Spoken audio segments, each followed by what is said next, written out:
Hi, my name's Julian over at Chronosys, and I'm just going to do a little video overview of our new Odin camera, particularly its user interface. So this is not going to be in-depth video at all. It's just going to give you a brief overview of how it connects and how it operates. I'll probably do a few more videos later just to give you an overview in more detail of each section and how they work. So firstly, you can use any device that you want. I'm using a Chromebook on this one with a touch screen, but you can use your mobile phone, you can use your laptop, or you can even use a computer. As long as it's got a Safari browser or Chrome browser or an Edge browser with Chromium. You can use any of those, doesn't really matter. My preference, and probably what would be good if you're setting up, is to try and use as large a screen as possible, because you'll be able to see your image, your test image and captures and the live stream a little bit better on a bigger screen. There is a switch on the back of Odin that has two positions. There is a setup mode and there is a run mode, which are pretty self-explanatory. We're going to use the setup mode, and it's already been toggled to that. It takes about 30 seconds just to switch into setup mode. So you will find here Odin should come up in your Wi-Fi networks, and you will need to log into that. So now we would just go to the browser in order to put in the IP address for Odin.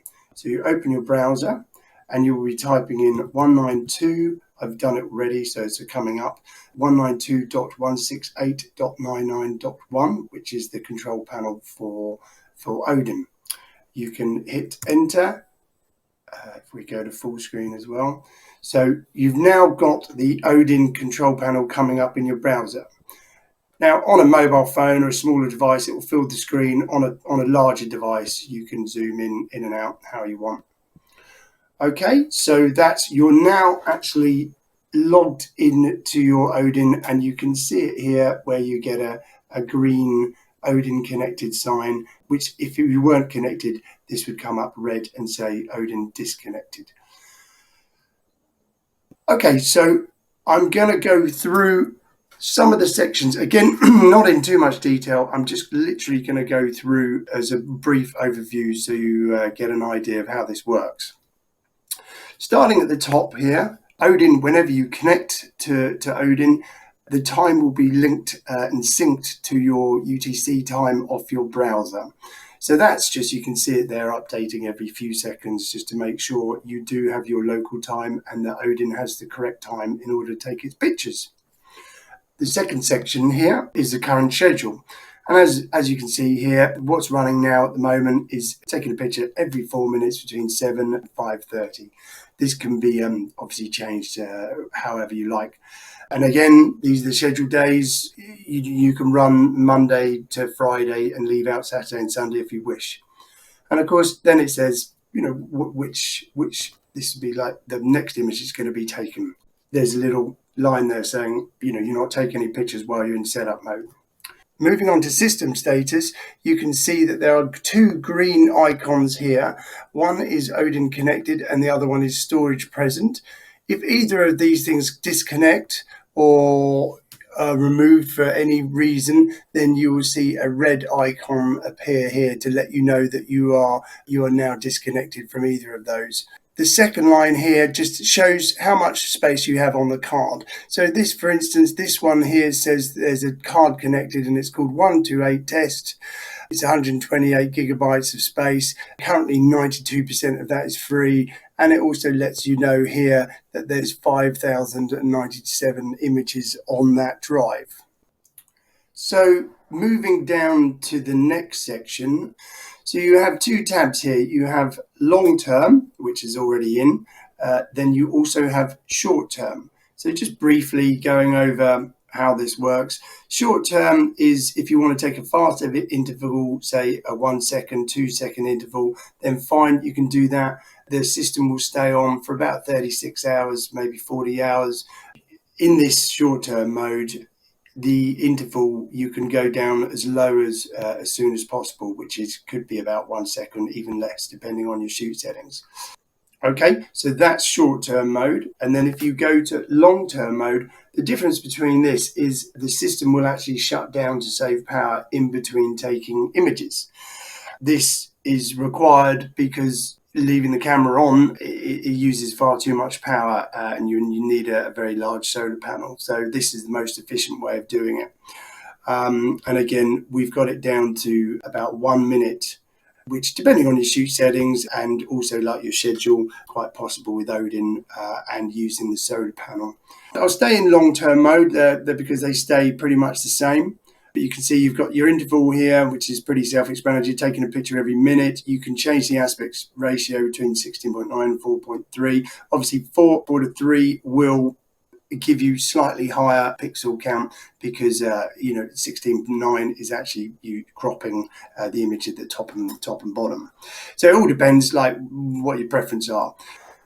You have exposure compensation here, which will actually adjust Odin's automatic exposure level. So if you want to underexpose a little bit, then you can actually use a compensation. So you've got dynamic range compression there. If you want to use that, it just uses a little bit more power if you do have that enabled. It's not too bad though. JPEG quality, you've got low, which is probably about, under a megabyte an image. And on average, medium would give you a 2 to 3 megabyte image, and then you can go higher as well. Then you've got also white balance if you want to change that. Just do any other settings, so sunny, tungsten, incandescent, etc. You can toggle your timestamp on and off, that's not a problem. And then also finally in this section, if you enable this, you can save it as an uncompressed JPEG with some raw metadata added on at the end. Saving it in this format will give you a little bit more control later on when editing, if that's what you want to do. Just remember to have a very large SD card if you are going to use this method, because the images can be 17 megabytes plus, so you're going to need to have a large card. Then lastly, if we just show you this, if you hit the test capture image, then you will have a WYSIWYG image. So basically it takes the settings that you've input and it will show you exactly what you're going to see. So here we go. There's just an example. You can check the image there, make sure your exposure is fine and everything's good. You can keep on checking and changing the image quality if you want. So if we push this up to, if we go to +7, then test the image again, you'll probably just see the image is now a lot brighter, maybe a little bit overexposed. But again, as I said, this is WYSIWYG. This is where you can double check to make sure your framing and everything looks good. This is taken from behind a window, so you can see a little bit of the reflection on the window. Okay, so that's that. So moving on to the next section, it's Pro mode, which you can see here. If I enable that, this mode just simply overrides the automatic ISO and shutter speed settings Odin puts in, and you can specify your own settings if you want. There's a few snap tos here if you want to get, but you can also actually manually put in the shutter speed as well. So this would be useful for, say, if you want to use an ND filter or a polarizer or something, and you want to have a longer exposure to get that kind of more blurred blur effect on water movement and stuff. So this just allows for a little bit more creativity if you want it. It's quite a nice feature. So I'm going to toggle that back off. Then we come down to the schedule, which you can again toggle on and off.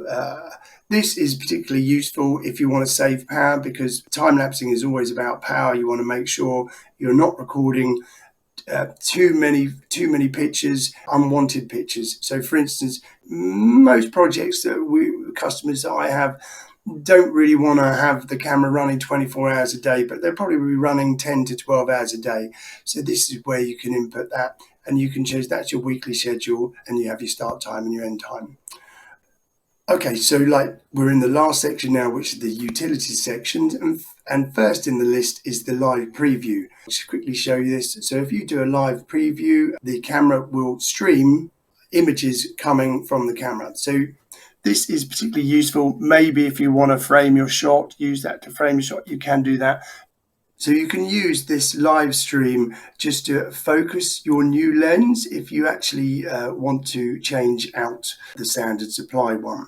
You could also change your focus if you have a subject that's actually nearer, for instance, like maybe flowers or some plant growing, you can get some quite nice effects using that. The next one is File Manager. So you have the ability to actually look at the files on the card. So the nice thing about this is, like, you do not need to open the camera to check the files. You can actually return to the camera, flick the switch, and you can check all the images and make sure they're all good. So you've got a few options here. I won't go into too much detail, but you can click one, and of course, like, this will bring up the image as an image taken earlier. So you can do this and check as many as you like. There is the ability to download all if you so wish. You can do that. Probably not the best to do it with Safari, because Safari doesn't allow multiple downloads, but Chrome or Edge browser, you can download quite a few images. It's probably better to use an FTP client if you want to transfer your images off the card. That said, if you do have a large amount of images, then I would not use this method because it's rather slow at transferring, so it's going to take quite a while. That's just purely a limitation of the system. Then the last one, the second to last, is your change password. So you can change your password to a more memorable one. The standard password is just password123 with a capital P, but you can change that to anything as long as it's 8 characters or more. So lastly, you have daily updates, which are quite a cool feature that lets Odin send you an email every day to let you know that it's still running, how many images it's taken the previous day, and it also sends you some example images throughout the day. So it would send you the first image of the day, the midpoint of the day, and the last image of the day, so you can actually check to make sure everything's looking good and you're not recording too much darkness. So that's it. I've briefly gone through the whole interface and how it works. There's just one last thing to tell you, which is, after you've put all your settings in and everything, then you should always save your settings. You will get a pop-up from Odin saying, yep, we've saved everything. You can now toggle the switch into the run position to start your sequence. If you fail to do this step, unfortunately your settings will not be sent to Odin, so just always remember, hit that save settings when you've finished. I will probably wrap it up there. Hopefully that was fairly clear for you. Again, I'll be doing a little bit more in detail how to use each section if anyone wants, and we're quite excited about this new Odin camera, and I hope you guys are as well. So that's me, Julian, signing off. Thank you for listening.